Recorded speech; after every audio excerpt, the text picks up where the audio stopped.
Alright everyone, welcome again to our weekend crypto recap. Ang bilis ng araw, no? Weekend na naman, natapos na naman ng isang linggo. And I do hope that you are enjoying your weekend. To those who don't know what we do here, this is typically a two-part video. One of the videos is focused on AXS-SLP kasi yun yung maraming nagre-request. And I'll put the link to that video in the description box below if you're interested in looking at that. And then for this video, we look at Bitcoin, Ethereum, and other altcoins, no? Okay, other crypto pairs. As always, we're going to start off with BTCD kasi yun na yung nakasanayan ko. Doon ko tinitingnan ano yung momentum or yung strength ng BTC for the week para lang meron akong anticipation or meron akong idea kung ano yung bias na gusto ko heading into the week for Bitcoin. Last week when we were looking at this, nag-pull back tayo around here, no? And this area held. This area of support held. And then we pushed higher from there. Okay, so the first thing I do kapag sa mga ganito is to cleanly move my level para lang malinaw, hindi ko na malimutan moving forward there. To remind myself na nag-form na tayo ng swing low dyan. Then ang sabi natin nun is we wanted price to push up, break above this area, and let's see where it goes from there with expectation ng may minor resistance here before it might tag yung 49.24. Okay, so ang nangyari was sumunod talaga siya, no? It pushed up, hit our level here, push back down momentarily, binilikan niya kung saan tayo nag-form ng quick na swing high, then pushed up and broke above 45.71. Now, if this holds here, what we want to see is maybe push a little higher. Tapos kung mag-retrace man siya, bumalik lang siya either up to back here or within this area of consolidation here. Pwede siya bumalik dyan, see if it can push higher from there. And again, minor resistances along the way before it could tag 49.2. But it is looking like yung Bitcoin dominance or BTCD is looking quite strong. And as we look at yung Bitcoin chart in a bit, makikita nyo na talagang nag-reflect siya doon. And yung, as we explained last week, yung turn nga niya dito, medyo sakto, no? Sabi ko nga, medyo, I wouldn't go so far as using the term crystal ball, but it helps me anticipate yung potential move sa BTC kapag gumagalaw din to. Okay? So now let's take a look at Bitcoin. So Bitcoin, it has pushed higher. We have come back to this previous level of resistance, previous level of support and resistance, diba? So it acted as resistance here, support here, minor consolidation prior to breaking down. Then we came back to tag it. Nasa 61,000 tayo. And it's looking primed to come back and at least retest tong area of previous highs at 64,887. And if we can break that, obviously, new highs tayo and bulls are happy. Okay, so it's looking very bullish right now. I would be very surprised kung hindi man lang ma-attempt na itag to. I'm not saying it's gonna tag it perfectly, but an attempt to be made to try and tag yung 64,887 sooner rather than later. Okay, so what we don't want to see if we're bulls is for price to come back down, break below 52,000 again, tag it from underneath, hold, then see it push lower, breaking new lows. Pag ganon, then these levels of support, okay, na previous resistance will likely find themselves vulnerable. Okay? That's a possible short scenario though. If you trade it both ways, then that's what I would be looking for potential shorts. Kasi if you're gonna fade it from up here, meaning you're gonna try to trade against the trend from up here, ipipilit mo. Kasi nauntog tayo sa resistance dito eh. Mahirap eh. Number one, where would your target be? There's the cluster of highs here. Diba? So parang ang lapit lang niya from where we resisted. And even if price did come back and tag itong mga cluster of highs or range high here, yung timing pa rin, yung medyo tricky. Again, you can use lower time frames, but for me, when I trade crypto, since it never stops, diba? It's a 24/7 market. I tend not to go down too much sa lower time frames kasi gumugulo eh. I would just rather look at the longer term bias kapag ganitong klaseng market. But again, you do you.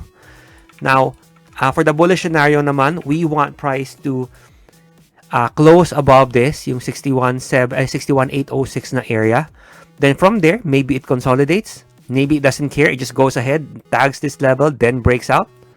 Okay? And either of which are both bullish scenarios unless we come back, consolidate, breakdown, tapos yung severe yung breakdown natin. Tapos mangyari nga yung initial scenario we discussed na mabasag tong 52,961 na level. Then we start trading this area. Then again, these other level of supports become more susceptible. Okay? Magiging vulnerable sila to be tagged as we try to seek for liquidity. Kasi again, maganda yung angat na eh. So far, hindi siya yung isang malaking move lang eh. Nag-form tayong maliit na base dito, broke up, tapos nag-form na naman tayo ulit ng base, broke up. So that's good, no? Mas healthy yung mga ganong moves rather than yung isang malaking ganun lang. Okay? Moving on, let's take a look at Ethereum. Okay, so Ethereum, so when we last looked at it, napapako siya dito. Nauuntog tayo sa level of resistance here. Ngayon, nag-form tayo ng inverted head and shoulders. We broke up. Okay? Looking like we're gonna tag 4,000 sooner rather than later. No? So, sa mga nakabili, lalo na mga nakabili sa baba, may mga kilala ko na nakabili dito. Congratulations sa inyo. I hope na masaya kayo sa mga earnings nyo. Okay, from here, one of the things that could happen is we could pull back here. Dito sa neckline, see it hold, then possibly push higher, then either we consolidate in this area or we just break it, then we try to go for the highs, similar sa Bitcoin. Okay, mas clear lang, mas defined lang yung levels ng Ethereum. So break this, then we likely try to target yung mga highs. Ang bearish scenario niya, now that we formed this pattern of sorts, for me, is if we break down, take out these lows here, tong cluster of lows, then I think what happens from there is this doesn't really hold. I think we break it kung nangyari yon, tag it from underneath, then we see. If it holds from underneath, then likely we come back and tag the low na na-form nung inverted na head, no? If we break it, tapos makuha natin ulit kaagad, bawiin natin, comes back, this holds, then maybe we start trading within this range here muna. From 3174 to 3677. Okay, so those are the scenarios that I can see for Ethereum. Of course, yung everyone's favorite, it could just keep pushing higher, ignoring every level along the way. So lahat ng bulls happy. Now, I know what you're thinking, or at least, I think I know what you're thinking kasi I've received a few questions about this, na bakit gumagalaw na ang Bitcoin pero yung ibang mga pairs, yung ibang alts, hindi pa siya gumagalaw. Bakit ganun? Gumagalaw na yung Bitcoin eh. Diba? Baka natin tignan yung ibang mga alts dito. Well, first off, yung mga ibang klase, kaya mga Ethereum, mga ganito, kaya siya hindi as wild, kumbaga, as Bitcoin, pero medyo sumusunod. Meaning, tumataas ang Bitcoin, tumataas din siya, diba? Kaya ganon, same with Sol. We'll look at later. Kasi medyo, for lack of a better term, lumaki na sila eh. Diba? Hindi na sila as, again, for the lack of a better term, hindi na sila as irrelevant compared to before. Diba? Kasi hindi naman lahat ng coins equal eh. May iba na mas kilala na, mas matunog na, mas established na. If you compare it sa stock market, kumbaga they become bigger companies. Yung iba, if you compare it sa stock market, parang sila pa rin yung mga third liners, second liners, or mga mas basura.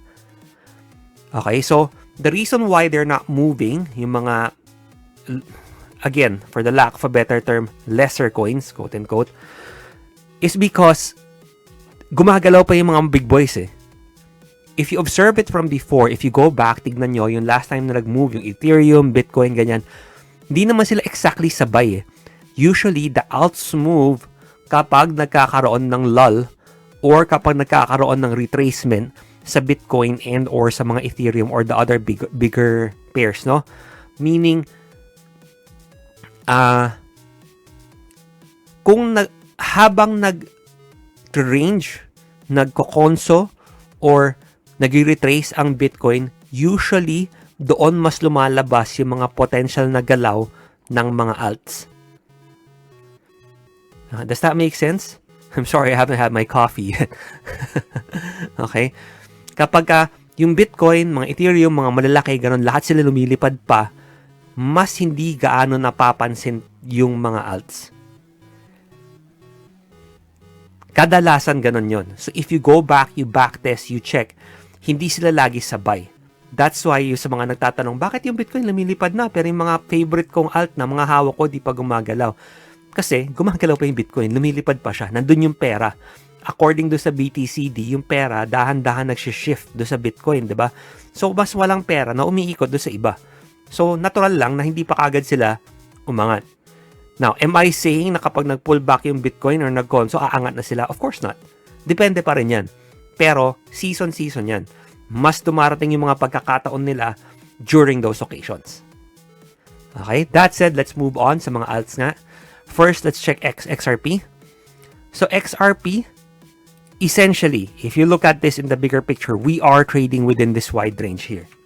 Okay, let's get that out of the way lang, really fast. Now, if we look at this and we segment it, if we can break above 1.2464, that opens up this higher end of the range. If we break below 1.0313, that opens up this lower part of the range. Kasi right now, we're in purgatory, kung baga. Naglalaro tayo sa gitna. Sobrang undecided pa yung price on what it wants to do. If we can break out, again, on either direction, then mas magkakaroon tayo ng clarity. However, just because it's trading dito, or just because it's trading dito, it doesn't mean na nasira na niya yung overall range niya. This is still in play. If we want na talagang bullish na or bearish na, then we want to see it break 1.4357 to the upside. Okay, it opens up this area. Alam ko may mga minor resistances here, but the extreme high is up here. Or we want to see it break below 81 para mag-open up tong area na to. Okay? So both long scenarios and short scenarios, no? But until then, if you're really determined to trade XRP, then I would wait for price to get out of purgatory, and at the very least, we can play at the edges, no? Para kung sakali man na maglong tayo, at kaya naglong tayo, we're playing it here, and it breaks to the upside, at least, kahit na mag-take tayo ng profit dito, pwede tayo mag-iwan ng konting runner to see if we can capitalize on this area. The same thing for shorts. If we're playing this field here, nag-break, we take our targets, tapos pwede kayo mag-iwan ng runner, then that opens up the possibility na lumaki pa yung kitain na runner na yun as we play this area down here. But right now, for me, XRP is kind of sort of stuck between a rock and a hard place. Again, purgatory. And I would wait before I decide what I want to do for this pair. Next, let's check Matic, no? So Matic, we have broken up above this range here. However, again, similar sa XRP, ito yung buong range niya. Okay? But we are trading above etong range na mas maliit na nag-form within this bigger range. So my expectation from here is if it's gonna maintain its bullishness, na if we pull back around this area here, mag-hold na, and maybe we range around this area for a bit for now. Okay, syempre, again, yung favorite ng lahat, if you're bullish, then from here, maybe it could just break above 1.875. Then, dito tayo maghanap ng pullback. Then, it pushes higher. Then, we can try to test these highs here. Again, hindi ko pa dinadrawingan ng level kasi hindi pa naman natin nababasag eh. Diba? So, let's just wait and see what happens. Sama-sama naman tayo dito every week. And we will look at all of these together and sama-sama natin babantayan, sama-sama tayong matututo, sama-sama natin pag-aaralan and so on. No? Bearish scenario is if we can pull back down severely, break this level here, take out these lows, these cluster of lows here, break down, this holds, then we break further, then that opens up yun nga, etong range na to be traded if you're looking for shorts. Alright? And then finally, let's take a quick look at SOL. So SOL, last we looked at it, it was, it broke up, diba? Tagged this area here. Tapos we started forming a flag of sorts. came back into this area of consolidation.